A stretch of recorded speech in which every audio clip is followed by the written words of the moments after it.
All righty, so welcome everyone. Great to have you here. See some new faces and some old faces. Oh, let's let Joyce in.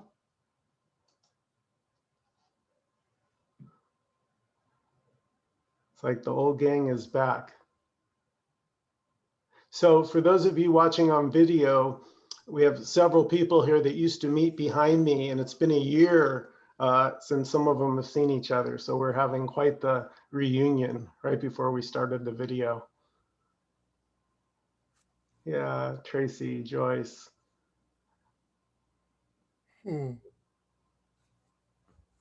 Oh, here's Joan. Let me let Joan in. So if you see me looking up to the right, just letting someone in or kicking someone out.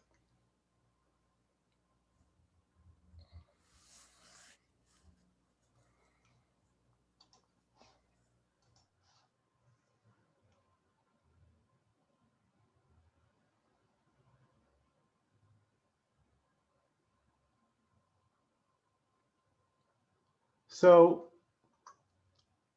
this moment is not heading anywhere.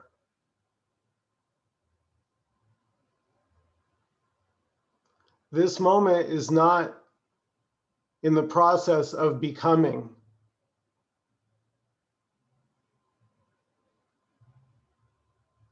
This moment is whole and complete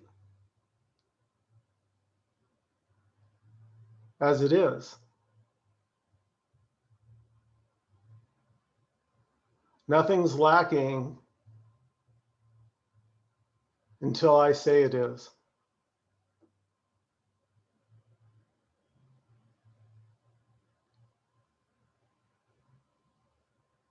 And that's what seeking is. Seeking is saying this moment is lacking. Need a better moment. I need a moment that's not insufficient.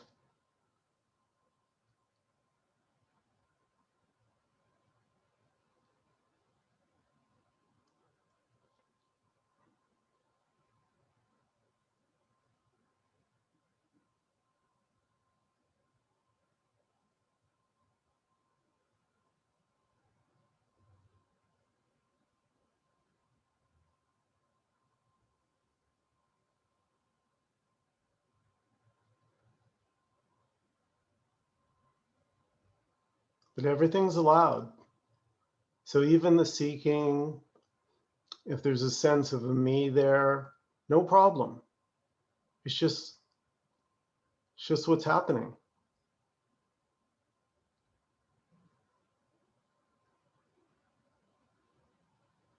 See, the belief that you're not there yet is just a belief. There is no there. This is it. This is always it.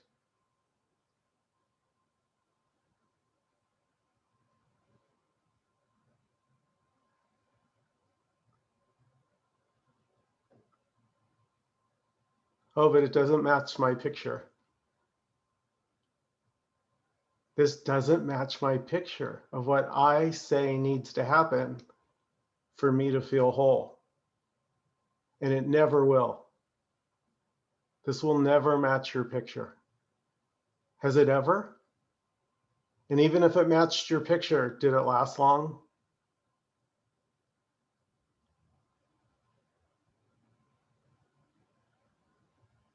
There's so much freedom in the moment being just exactly as it is.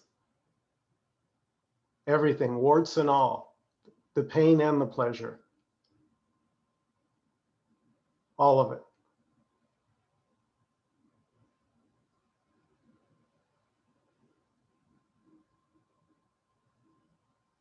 So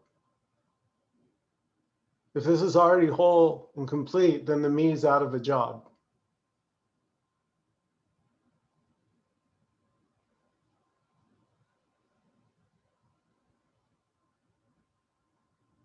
Look at the arrogance of the me. Oh, but it doesn't feel whole and complete. Like I would know what whole and complete feels like.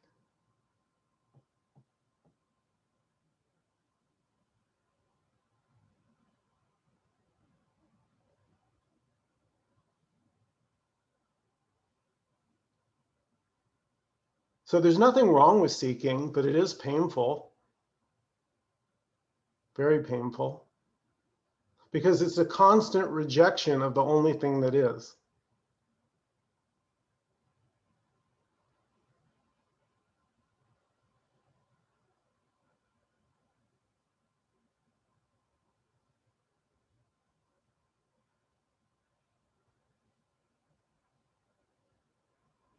So we can go ahead and open it up. If anyone has any comments or questions.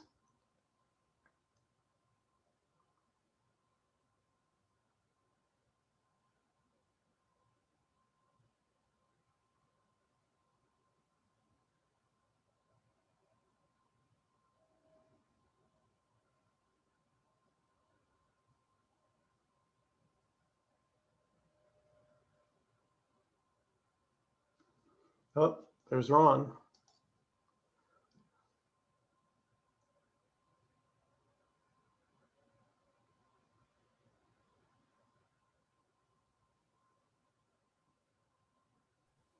Yeah, yes, I've got something to say. I was thinking about self, and I was thinking how self gets into so many different things, like self-consciousness, self-righteousness, self-esteem, self-reflection, self-forgiveness. See, self pops up all the time, and I don't want self there anymore. So it's nice when I can say goodbye to self. And then my self-consciousness won't be a problem. And, you know, and self-righteousness, they're all problematic for me. Well, so there's one thing you need to do to make it problematic. Just one thing, Faith. Mm-hmm. All you have to do is make that feeling of separation yours. The feeling of separation is not a problem at all. The problem is when it's claimed as yours. Because as soon as you say that feeling is yours, now you've got to do something about it. Now you do have to seek. You do have to get rid of it. It is a problem. Okay, yeah, well, for example, it's really not yours. Like there's an assumption that it's yours, but yeah, because when you have a feeling or a thought, it's just a feeling. Yeah. Go ahead, Faith, finish. Well, You have to examine it. Particularly, I've got an example of it because we have these satsangs, and then we have there's a recording. And when if I watch the recording, I'm always feeling embarrassed and self-conscious about my part in the satsang. You know, like apparently, Michael, you can go afterwards and you can look at the satsang and you can pull out some good quotes, and I think you are not bothered by listening to yourself, but I'm very bothered and self-conscious about what I said and whether I said it well enough and how I looked, and whether anybody replied, whatever. So it makes it all problematic.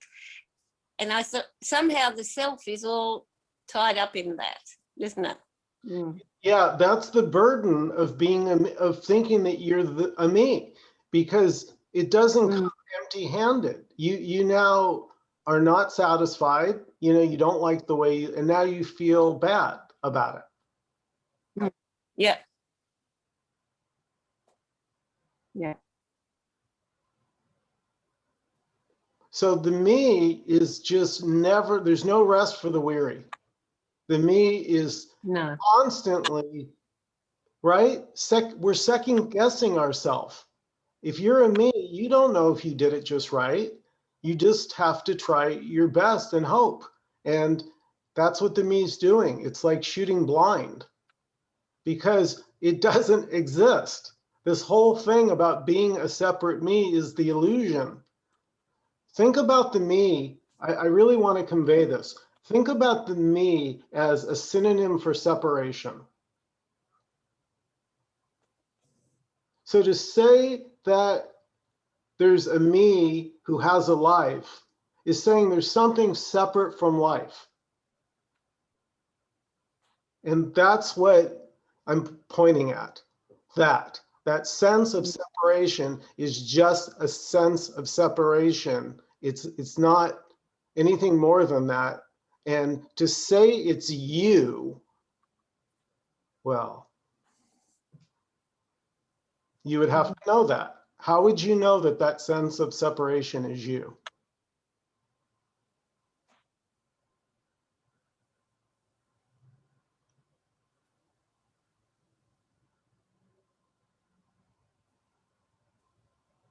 It's just that it doesn't feel good. So it's sort of relying on feelings, I suppose, isn't it? Yeah, but getting stung by a bee doesn't feel good either. But you don't go, oh, that pain in my arm is me. Oh. No. I think a good reminder, and this is something that Michael said repeatedly, is the word appears. It appears to be you. It's like, when you look at it that way, it leaves that little crack open that it may not be you. And it just makes it easier to, disidentify. Well, think about it though. Isn't there an underlying assumption to claim that something is you? Is that not, how would you know that? How do you know something's you? Like, what can you point to with 100% confidence? See, I just can't. I can't point at literally anything and say that that is me with 100% confidence. I could not do it.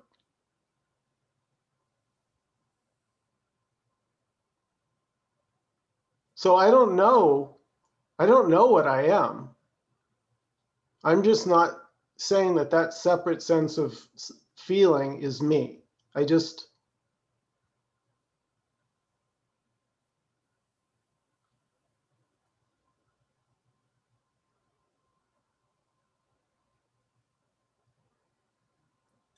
Yeah, there's a lot of freedom in not knowing about anything, I find.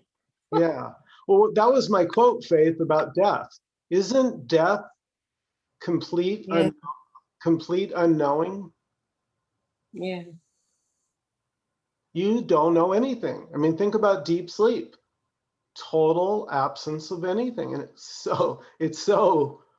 feels so good to go to deep sleep. We long for it. Mm.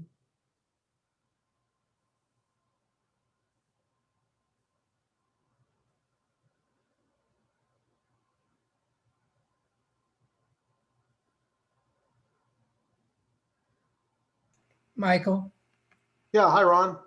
a good point is you used to say, like, we don't even know where we are. Where are you? Oh, I'm in California, on Earth. Where is that?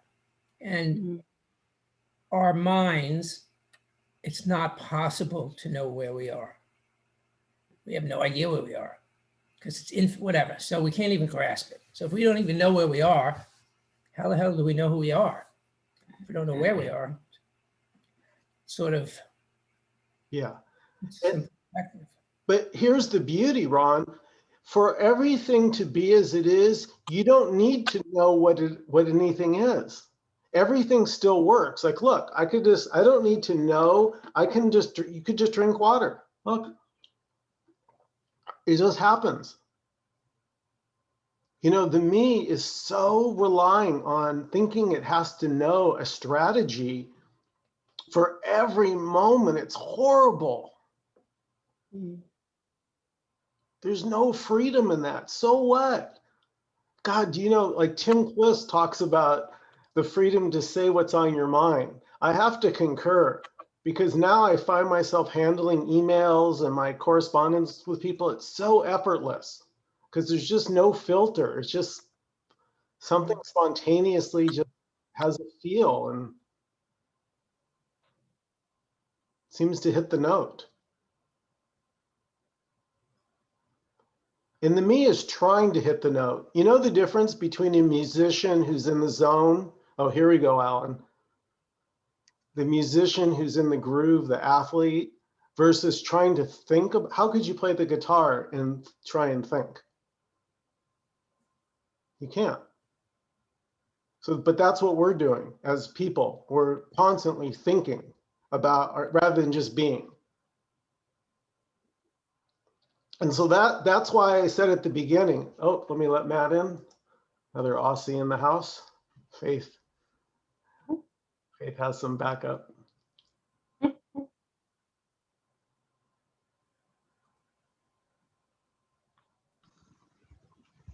was good. I interrupted myself to let Matt in. I completely lost what I was saying, but I'm sure it was riveting. You're talking about the musician, the guitar player, and the Oh, actor. yeah. Thank you. So yeah, but think about what does the me do? It doesn't go with the flow. It thinks and worries and frets, and it's so up its head. Tracy gave me the librarian look. We will have none of that in the library, young man. Yeah. Oh, I got shushed. You know what? I would love to get shushed by, it'd be so great to be in a library and see people. So the advice, if you're feeling self-conscious, is to realize that you aren't. Well,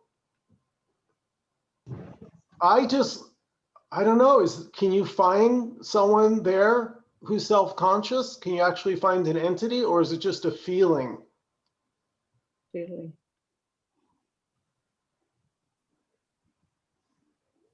Feeling stems from a misunderstanding is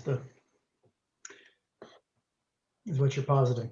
Well, I'm saying, Charles, it's exactly how it is. So that's the beauty of this message. And I think that's what makes it a little different. The way I talk about it, and Tim Kliss and a few others, is that we're saying everything is free to be exactly as it is. So however you're experiencing this moment is exactly your experience. There's no dispute. We're just saying the only little caveat, Charles, is it's just not yours. Yeah, this moment is as it is, but it's just not yours. And that completely puts the me out of a job if it's not your moment. Hi, Matt. Howdy, how you going, Michael?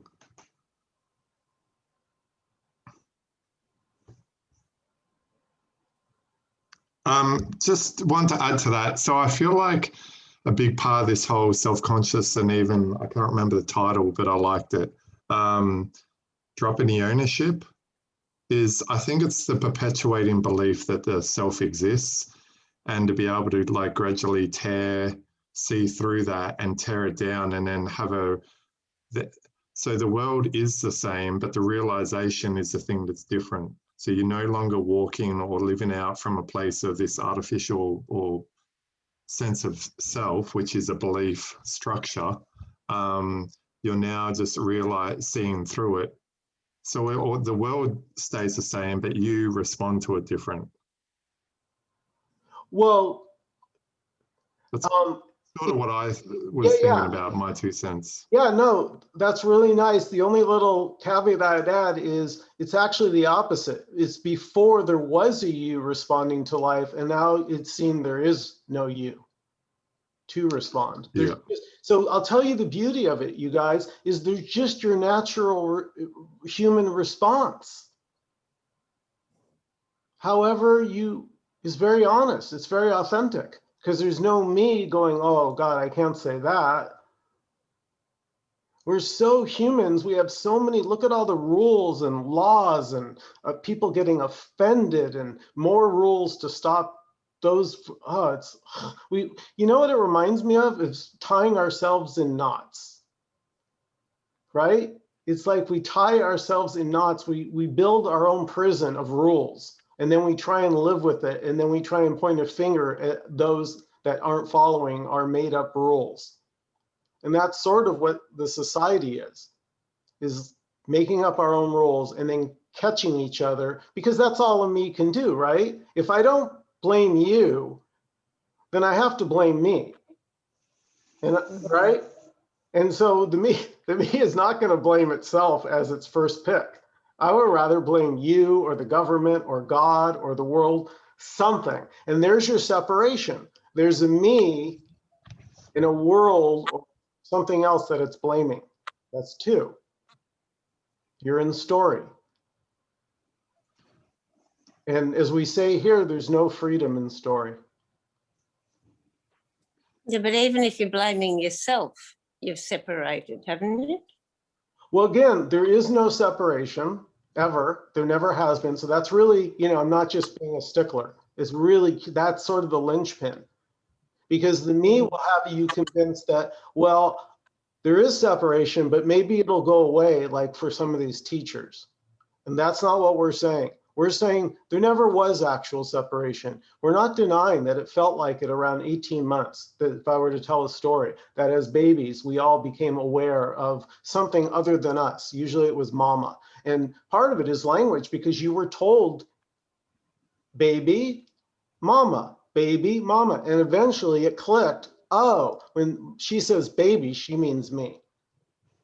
That's what we all did. We don't remember it, but there was a moment when that clicked. And that was the beginning of this appearance of separation.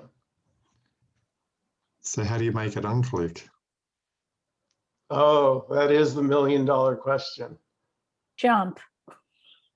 Right. But that assumes, listen, Matt, stay with it. That assumes that it really happened. You could only make something unclicked if it clicked. And therein lies a paradox, I suppose. You cannot escape the paradox, my friend. Right? Because this whole thing is paradox. Go ahead, Dan. Did you want to jump in? Yeah, we can just take a little look at this again. So it didn't happen. What that, the way we can see that is what happened is there's an appearance. That's happening right now. We can all see that. But what didn't happen is the thing that Matt mentioned a minute ago, which is the structure. There's a structure that's got added on to the appearance. That structure we can call me, we can call ownership, it's the story, okay? And so it turns the experience into something completely different. That little addition of this structure, which actually is not real, it isn't occurring anywhere except it's a creation of the imagination. So I add the structure, which is the story of me, introduces me into the experience, come on stage, now we have an experience of a me. And that has, again, that structure is always the same. It's always in the form of a story of an experience that is not okay. It's missing something important that makes me not feel good about it. And the me is there. Along with the whole story is that what's missing is something that the me now can provide. I now have, there's a me now that now is busy doing something to fix to bring into the scene what's missing, to do with my doing anyway. But that's the structure, that's the basic structure, and that's added on to every moment. So going back to what can we do about it? Well, it's not happening. And, if it gives me, if I say, what can I do about it? Then that is just another job for the me. So then that's the same thing. But to, you know, this is, it can be noticed that this is actually the thing. There's no problem with anything that's happening. There is no problem with experience. The problem doesn't enter until the problem comes in with the story. And then this activity of the, and it's the same thing. So now, Michael, you could just say what I just said in like two words, and then we'll be clear. Oh, and I also, I just wanted to go back to what Faith said. So yeah, it really makes no difference at all whether the story is about blaming me or blaming someone else. Meaningless, doesn't matter. It's this blame thing, because the blame is the story, and the blame now gives me a job of how to fix it. You know, that's the blame is part of this activity of trying to fix. And yeah. So Michael, what would you say? Well, I want to hear, do you have any response to that, Faith? Anything, or Matt, or whoever would like to comment? I would just say to Dan, thank you for picking up on that, because Michael seemed to miss it. And oh, I've turned myself off. Oh, there we go. Yeah, thank you, Dan. Because Michael seemed to miss my point, because even though I do blame external circumstances and people, I'm very focused on self-blame. And I can see that whether it's blaming others or blaming myself, it still creates that separation. Thank you. I just Matt, want to say, oh, sorry, go on. no, I was just going to say, whenever I look at the videos, I always just notice how perfect Faith always is. So I don't know. Matt, well, sorry, you had something that you were asking Michael, I think, or Dan or somebody, no? Maybe I'll just add, I didn't really necessarily have anything. I've just noticed the times where I've, say, dropped the mind and it's gone back to, say, awareness. When the mind does arise, it realizes how boring that state can be, or at least that's the thing that comes. Now, if this whole process, or, you know, it's not really a process, but the recognition of true self, for lack of better words, is to, say, alleviate suffering, because you realize that the story is the cause of suffering, and the structure of self is and the duality is the very cause of, you know, suffering and joy, and the mind being bored is still a form of suffering. So that's all where I've arrived at. Sort of like being able to be aware, and then this recognition of, hang on, I'm not doing much, and then drops back in. Or just even when I'm doing things, I don't know, I might have just found myself down a particular rabbit hole, but yeah. Well, you know, it's different at different meetings, but here, Matt, I don't recognize awareness. Like, to me, that, and I'm just saying how it hits me. You guys have heard me say this. You know, you're not awareness.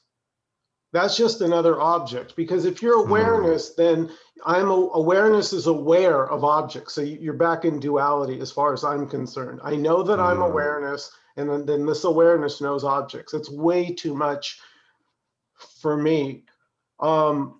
Somebody, you know, this is a common thing, and I went through it too, I have to say. You know, it's very to me to become consciousness, or to be told, yes, your true nature is, you know,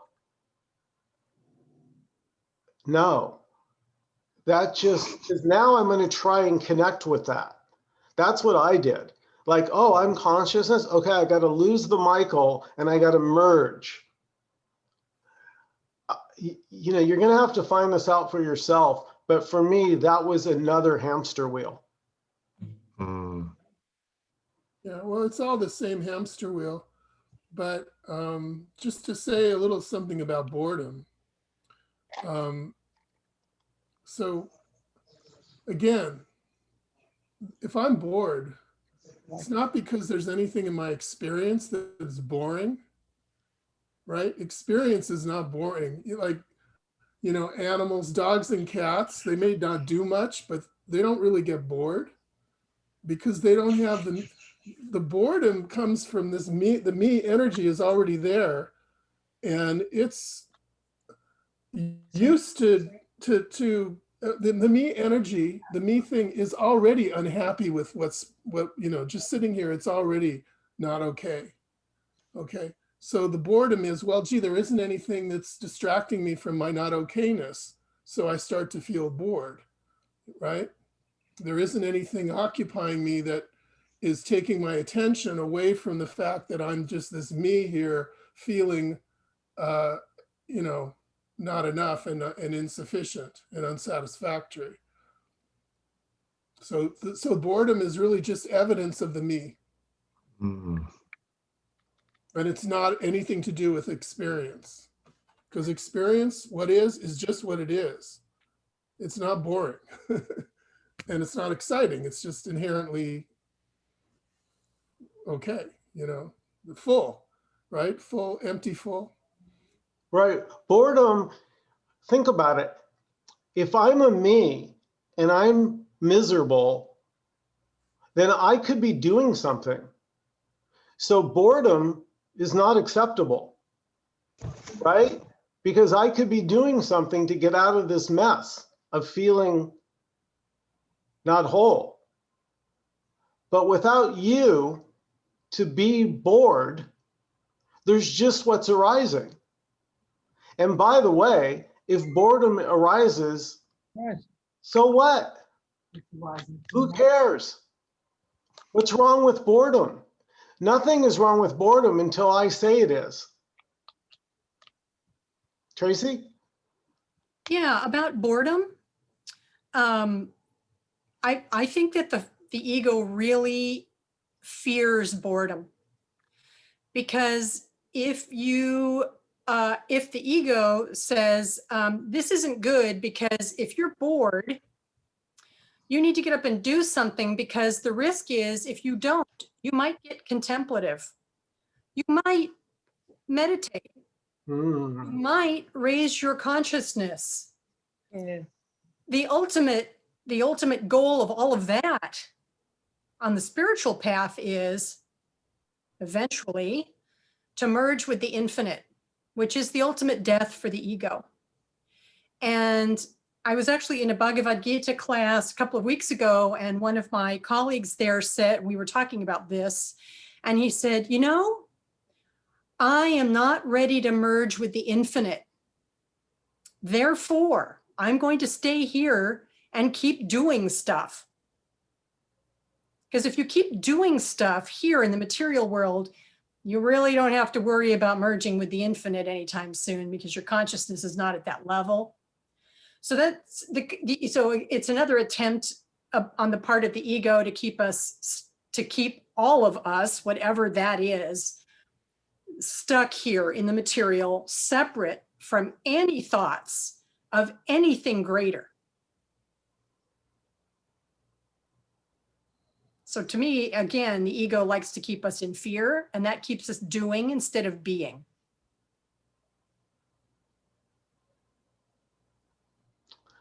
Thank you. Thank you, Tracy. Joyce, did you have something?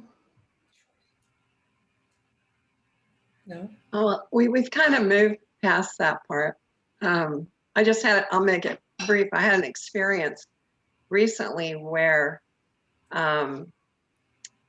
my yoga clients, I didn't realize I had 2 emails for them, and I'd been telling them about the money they owed, and they had one more class, and I never heard from them, although I was hearing from them on other issues. And so I sent a kind of firm email, not pay me, but just, you know, communicate with me. I've sent you 3 emails and you haven't communicated with me. I got 3 emails back saying, what are you talking about? You know, and it turned out I had one email for both of them wrong. And there was this immediate sense of shame and, oh my God. And just for a moment though, and then what was really interesting about the whole process was I felt all those things you were talking about, Faith. but I didn't go into a huge story about, oh my God, what have I done? I took care of it. I took responsibility. I told them they didn't feel safe with me, they could take a class from so-and-so. And I explained myself, and it was pretty intense, but it was also one of the first times I've gone through something like this that I didn't go into the dark story and blaming the me. I just really wanted to take care of it. And I felt shame, I felt everything, but it was different, you know, it was kind of different, more present. So, I mean, we passed that subject a while ago, so that's Sounds, why I didn't say anything, but. sounds like it was a bit lighter. Yeah, yeah, and it was actually, it turned out to be a really spiritual experience because the couple, especially her, they practice self-realization fellowship beliefs, that they do the energization exercises and all, even though they live in a little small community in Central California. And I told her, I said, she was so present with me. She told me how much I hurt them because they're so sensitive, and how much I hurt them because they would never do anything like that. But then at the same time, she was so compassionate and present. And I pointed that out to her, how great her communication skills were and how much I appreciated that. And so it turned out to be a lovely experience after. You know, there was pain, there was a really good communication, and I didn't beat myself up too much. Nice. So, Nice. That's a great story. And yeah. you bring up a really good point, Joyce, is that when you speak from your authentic experience, even if you're upset, but like Joyce said, you're doing it from presence. So I don't know if this makes sense or not, but it's not personal, even though it feels very personal. So what we're talking about is not a denial that things can feel personal. What we're talking about is they're just, that feeling of being personal is just not yours. Well, as I told it, I was feeling all this stuff inside, like you were talking about, Faith. So the body was responding in kind of a shame, kind of I don't really know if I want to talk about this, but I would guess from what you say, that was just what's happening. And in that moment, it felt personal. Yes, it can feel personal, but that feeling of being personal, Joyce, that's not personal. Right. Because there's no you to have that. Even, but see, do you see the beauty of this message? It's not denying that it feels personal. Hey, Michael, I was just thinking today that that I just coming from the point of view where whatever I do, assuming that what we're saying here is true. So just come from, I don't know what I am. I'm not a me. There's no personal. So whatever interaction I have, whatever goes on, my default is, oh, that's just what's happening. It's not personal. It's not me, as opposed to the other way around. Oh, I got to remember I'm just me. I'm not me. I'm part of the whole thing. Just come from that as the assumption. As they say, act as if. Well, what I'm actually saying, Ron, is there's no you to act. I'm just assuming there is no me to act. Yeah. I'm just, yeah, there's no me to act. And oh, it feels like I am. Okay, but there isn't. Yeah. Be that as it may, yeah. It feels as if, you know, when we have these opportunities of shame or self-consciousness or psychic pain or disappointment or, you know, things that get built up and knocked down somehow, there are opportunities for us to go into inquiry and knock free some of our delusions, which are all around, you know, the bigger issue that we don't exist, but might be more specific to illusions that you have around your delusions of existence, right? For example, well, I don't want to address your example. Let's address Joyce's example. That I'm dumb for sending the wrong email or whatever that would be. You know, all of the baggage around your story that is incorrect, that is making you feel that way, and that can go way back to childhood, right? And as we progress in this process, those things come up. And I think they're real opportunities to not just say, okay, well, I'll exist, you know, fuck it. But to look at like, wait, why did I feel that way? What's going on here? What's with me? What is wrong? What delusion is making me feel self-conscious, shameful? Well, actually, funny enough, Charles, in my experience, it's actually just the opposite, funny enough, meaning when Michael was here, he acts like a filter to sort of buffer your feelings. When there's no one here, that feeling, whatever it is full on, just, it doesn't need a you. You don't need a me to have feelings or to have thoughts. They just naturally happen spontaneously. Yes, this is true. But if you're talking about clinging to something and causing pain from that, that's a little bit different than an emotional reaction, right? If you're talking about watching a video of yourself and just feeling awful about it, right? That's based on the misunderstanding that there's a you that you're responsible for that you don't like, the way that comes off. Well, I'm saying there's no solution for that.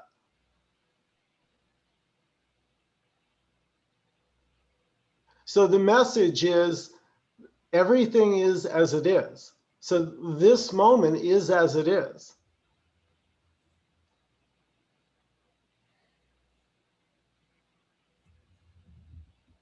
And every moment is as it is. And so you're just naturally, spontaneously responding to the moment, however is called. It's just unfolding naturally. But when the me gets in there, suddenly we have the self-judgment. Oh, am I doing it right? Maybe I missed something. Well, of course you missed something. That's right, but the specifics of how the me gets in there can be very subtle. When the me gets in there, right?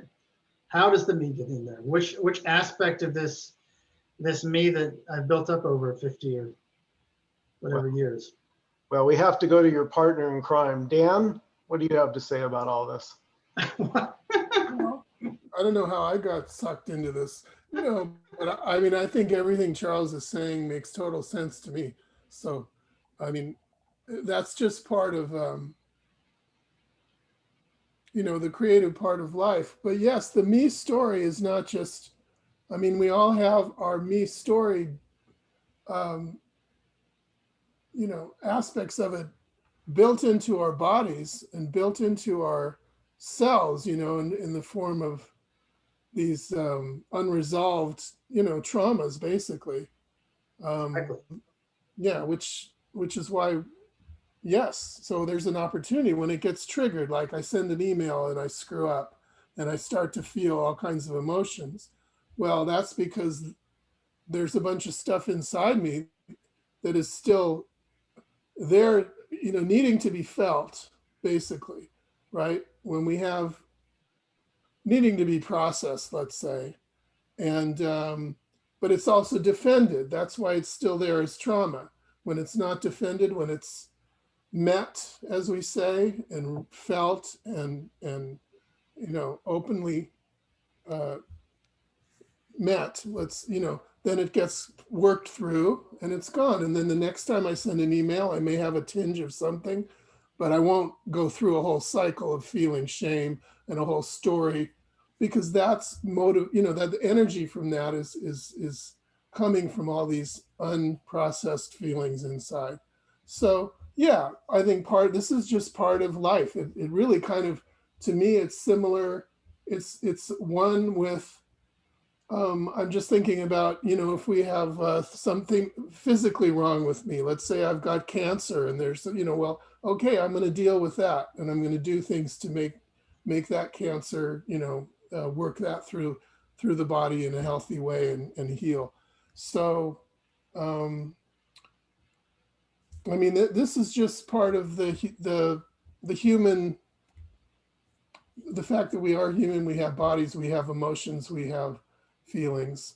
So I don't think it is now, if we're at this point, and if this seems like a conflict with the fact that there is no me, then we can go into that, but I don't think it is. Now, Michael, again, what do you want to? Yeah. So no, this is good stuff. And I'm really glad that you brought this up, Charles, and everybody, Joyce and Faith. See if this. I'm sorry, but I'll just want to say one more thing, which I guess is clear, but because if I have this stuff inside me that my body is basically resisting feeling, that's why trauma stays there, because I'm actively avoiding feeling it, because at the moment that, when I was 5 months old, it was necessary, but the system couldn't handle it. It had to be defended, and all this stuff stays. So, but yeah, that also keeps the me alive, because there's that resistance, which. So here's the rub, Dan. Yeah. If you go right to I don't exist. Yeah, that can be what we call. Potentially, you can be using that for spiritual bypassing. I wish I'd said that. Yeah. To not feel and to not grow. Of course, there's no way to feel and grow anyway, and that's the whole paradox, and we can go there. But right. My concern is that you go right to you don't exist, you miss something. Good. Yeah. No, I mean, so yes, good that we're addressing all of this, because it's all part of the story. And sure, people use non-duality and spirituality to bypass stuff all the time. And so now, Michael, what do you want to say? We're gonna get it. We're in trouble now. No, I just want to jump in quickly though, because I would say, me, the dog speaking here, I would say that I think at one point in studying non-duality or learning about it, that I had a logical knowledge of it. And that for me was the spiritual bypass, where I was able to use it to not feel my emotions. But once I really grokked the teaching, and to use a Michael word, and it became something that was more of a felt understanding as opposed to just knowledge, I still have plenty of freaking emotions. Like, there is no spiritual bypass at that point. It's just whatever is coming through. Absolutely. Because you're sensitive now, and you know that the more you spiritual bypass, the more imprisoned you are, right? And there's freedom that comes from going into those emotions. So that's kind of it all works together, right? But it's also work too. I mean, it's no fun to do all, to feel stuff that your body has been defending against for 50 years or whatever. So yeah, we're not talking about spiritual bypassing here. So let me tell you something. When the me feels an emotion that it can't handle, it buries it in the body. I stuff it. I will go eat, I'll go drink, I'll do drugs, I'll go shopping, whatever I can think of to distract myself, for good reason, because these feelings feel like they're going to annihilate me. When you have fear, really, intense fear, it just feels like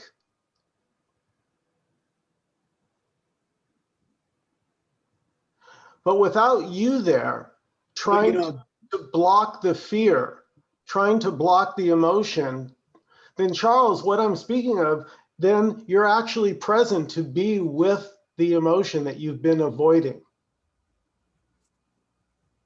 No, I got you. That's a way to look at it. I mean, there's an old saying, the way out is through, right? Exactly, yeah. So, I mean, you're right. I mean, like Dan said, the work is in the inquiry, just the constant inquiry all the time. You know, the more you think about it and watch videos, I mean, you can get something out of it on a logical level, but for me, this really deepened once I really started inquiring at a very deep level and just questioning everything. And, you know, it's just a constant battle in a sense. So that would be my advice to Faith, you know, is to take that route, you know, and I don't want to throw out any examples because I'll probably end up sounding like a dick and I don't want to do that.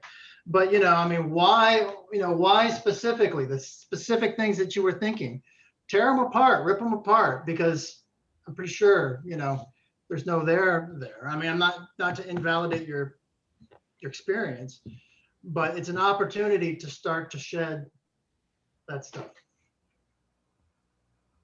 Isn't with like the me just belief system, which is made up of, say, thought form, and the belief system or whatever it is that is the foundation that creates the structure of self, it then perpetuates thoughts of ownership. Like we're talking about what is the me but ownership. If I hold up my phone, I was reading something yesterday about this is the truest thing I could say about this is it's a phone. But once I say it's my phone, then I imply ownership. But that sense of my phone versus a phone, the difference is a belief, and the belief that it's my phone. So then, That's it. in the same way with my experience, then in the same way when I'm relating to this, and I'm saying it's my phone and that's a belief system, when I relate to experience, then really isn't that the same thing? It's a belief that I've got to inquire into, not to see that's not a belief or it is a belief, but realize that it's the futility of what that is once you really get into it. That was really nice, Matt. But I mean, is that even a phone? Well, hold There on. is no phone. Yeah. But what I'm saying is, no, but you hit the nail on the head, and that's the thing to focus on, is when you said the difference between phone, it's a phone, right? It's a phone, but it's my phone. And just that my. And so now apply that to feelings, thoughts, everything is just as it is. It is not yours. Nothing is yours. There's no you to have it. And if I could add that also a couple of things there, the phone as a labeled object isn't any different from an emotion that's also a labeled object. And where we get into trouble with both the phone as an object and the feeling, or the feeling, which is an authentic feeling, it goes to our heart or whatever, it isn't a problem until or unless we go beyond labeling it as my phone or my emotion and talking about it in terms of I love my phone or I hate this emotion. Because then you are really engaged with it, you are attached to it, you're identifying with it. And then it's kind of for the ego, it's a whole world of separation and ownership, as you called it, Matt. But all of those things, aspects, whatever, they're all objects. And they're all susceptible to this attachment or this ownership, which causes suffering because we start to embody it with a deeper level of feeling like love, hate, anger, whatever. Then we've really got, the ego's really in charge at that point. Yeah. Yeah, that's well said, Tracy. And so, Matt, you can see just by saying it's mine, by claiming it's mine, that's so, it seems so innocent, right? Because we're so sure of it. That's my car, my feelings. But think about it. When you sell a car to someone else, the car doesn't change. It's the same car that was parked in your driveway, but you have, like Tracy just said, you have no more attachment to it because you sold it. So you no longer think about it. You don't believe it to be your car anymore. So hence, if it got hit the next day after you sold it, you probably wouldn't care a whole lot. So Something, go ahead. just as maybe a final point. So I was trying to practice this yesterday after I was reading something about thinking about the ownership idea between a phone or, you know, and then my phone. And I don't know how to dismantle that. Even like if we're talking about trying to dismantle ownership in our experience, I can't even do it with ownership with my phone. Yeah, so that we're not talking about dismantling it. Here's my question, Matt. Let's all do this week before we close out. Who owns ownership?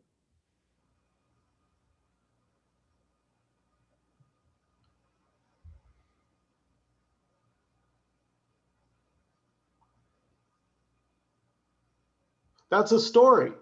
Isn't that just a story in your head? When I say I own something, that's mine. Well, in the moment, it may be apparently, you know, relatively true, but that's not what we're talking about. We're not talking about the appearance. We're not talking about, this meeting isn't about objects. You know, this is movement and non-movement simultaneously. And when we're in me, all our focus is on the movement, on becoming. And at the beginning of this meeting, I said there is no becoming, that this moment is not on its way to becoming something. It's simply as it is.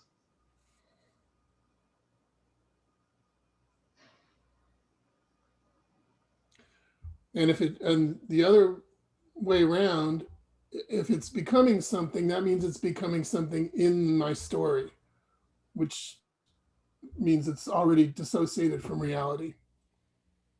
So if it's becoming something, it's always going to be a problem. And I'm never going to see anything as it is, because again, if it's my phone, then it's really no longer a phone. It's now kind of an accessory to my story. It's like a supporting character in my story. It gets fitted into the story. So it now becomes something completely different, but it's always then, it's now a prop that I need to use to get my story fixed. You know, it's, you know, so the less the story's running, the lighter the story gets, the less involved I am with the story, the more appropriate and the more, you know, my actions are, the more realistic I'm going to, you know, be in dealing with the phone and dealing with everything, because it's that story that comes in and twists everything. Right, because remember, if I say it's mine, that doesn't come empty-handed, right? Now I have to defend. I have to be concerned about it. So what's really yours right now in this moment? What can you say with 100% certainty? What can you find that's actually yours?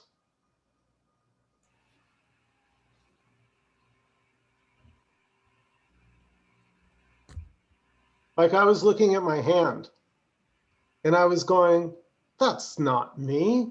Look at this old wrinkled thing, hairy bastard. Not me. I am not a hairy hand. How dare you?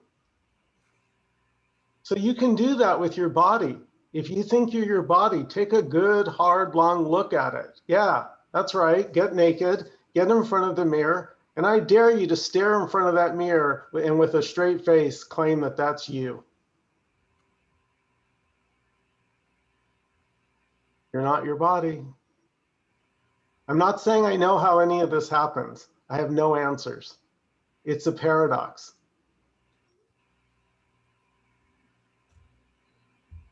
Thank you guys so much for coming tonight, each and every one of you. It was great having you. Good to see you again. Some old faces, new faces.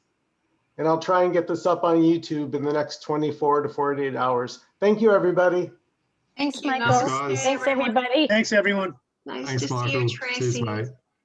Hey, Joyce. Bye. Talk soon.